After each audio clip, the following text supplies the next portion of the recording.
Let's just say, in 2019, I thought I knew what I was doing with my curls. Spoiler alert, I did and I didn't. Today, I'm taking you through my old curly hair routine from 2019 and comparing it to what I do now. In 2025, growth is real and so is moisture. Let's start with detangling after the shower. Why? Why did I do this before I used to spray my hair with water first? I mean, come on. Side-by-side comparison. Let's re-wet the whole head. Why? I have loved stronghold gels from 2019 all the way to 2025. I've dipped in creams and dabbled with mousses, but I always tend to gravitate to them stronghold gels. It just works with my hair. 2019, let's go. Re-wet the hair, sectioning, detangle, whereas 2025, I work in smaller sections and then detangle and re-wet it. Obviously, I'm going to rub the product through my hands, rake it through my hair.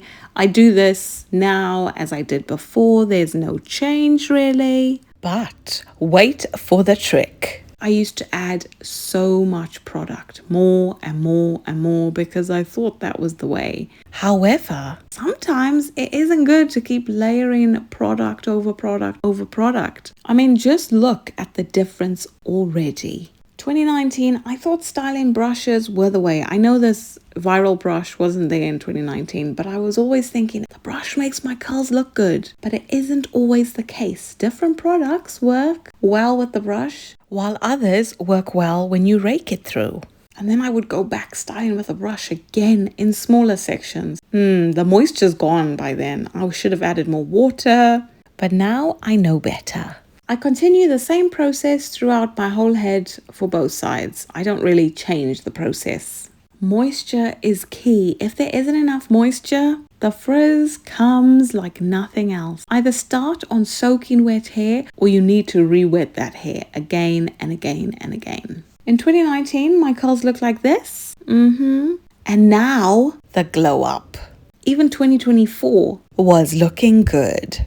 Now fast forward to 2025. We're working smarter, not harder. Take my time and save time. In turn, I get brilliant results. Now, I'm just going to give you a rundown of my current routine. I do an apple cider vinegar rinse, which is a clarifying shampoo once a month at least. Or I use Umberto Giannini, the scalp scrub, if not every week or every second week, because that scalp needs to be clean and it makes such a difference. The next thing I use is a gentle cleansing with sulfate-free shampoo. Always a gentle shampoo. And I shampoo twice.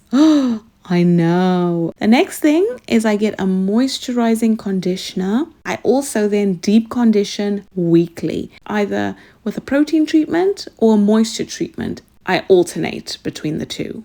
I love Garnier 3-in-1 hair masks. That deep conditioner works so good for my hair, but I do switch between the banana, papaya, aloe vera. Don't use the same one every month. That's the trick. Your hair needs different things at different times, so switch. Every time you finish a product, don't use the same product again. Use a different one, and then the next month you can switch back to that product you thought was good. The next thing is I section my hair properly. Like the front, I don't like this middle section. I know I'm doing a middle section for you now just to show you how it looks on both sides, but I hate middle sections. I want a side part, always, or to the side somehow. I section the front of my hair into 3, and this makes a difference. I can flip my hair one side and the other, and it just looks mighty fine. I've also dabbled in a bit of curl creams like this Cantu one. Look at that curl definition. I used the cream with the gel, extreme gel, and wow. Experiment. It makes a difference. Don't use the same things all the time. You'll be shocked by what your hair can look like by just trying different products.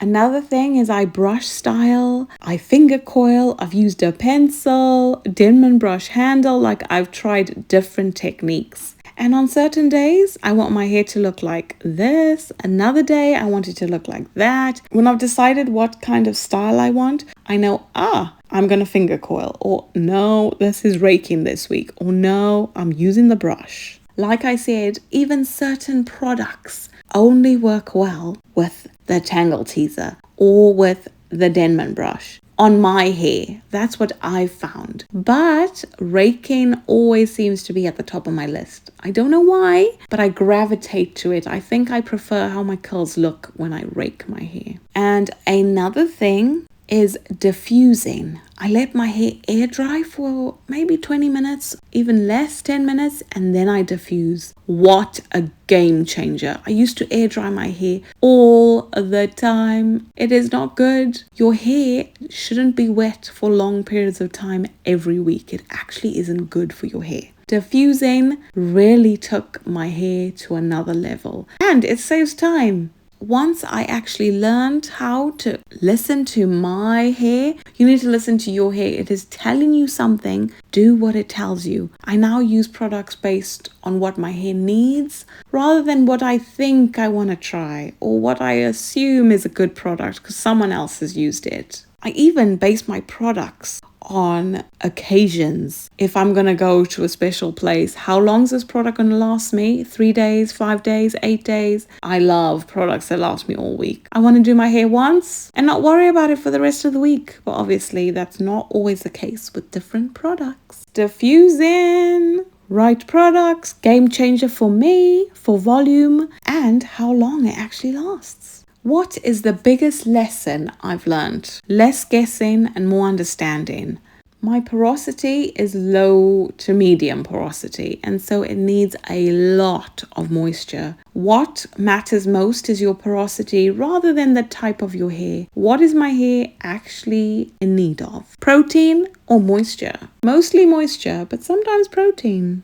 I stopped copying or trying random routines that actually didn't work for my curl type or porosity. Also, trimming regularly. This is just revolutionary. I trim my hair myself. A bit of shaping makes the world of a difference. So if you're in your 2019 phase right now, don't worry, hang in there. Let's learn together. Be patient. Don't be afraid of trying new things. This is a curly hair journey, not a race. Your hair doesn't have to look exactly like mine for you to be happy. You just need to learn which technique, which products you like and what your hair can do, and then embrace it. Just take your time. Don't worry, you will get there. You are a curl queen or king, and you have to have your trial and error phase. It's just how it is. I had mine for quite a few years. I started in 2016. It's 2025. And sometimes I still don't like how my curls look. But most of the time I'm happy because I understand them and I know what to look for. I used to let my hair air dry and this took hours. Now I diffuse and it's miles better, quicker, less frizz. I mean, look at the difference. Say less. Can you believe a brush makes my hair shrink so much more than raking? That's because the brush creates more curl clumps. Another massive tip is I didn't know. Well, I probably did, but I never used to use an oil to seal my hair after. It makes a difference. Before, I just used to hope for more volume the next day or the following day and just wait until it got bigger. I was sometimes too scared to even fluff up my curls because I thought, oh no, the frizz. Don't be scared to experiment with your curls. If you want to see a full tutorial of my updated 2025 routine, let me know in the comments. This is what day 1 looks like, and then this is what day 3 looks like. And this didn't last me all week, so yeah. Thanks so much for watching Curls by Sharlene. If you haven't subscribed to my channel yet, what are you waiting for?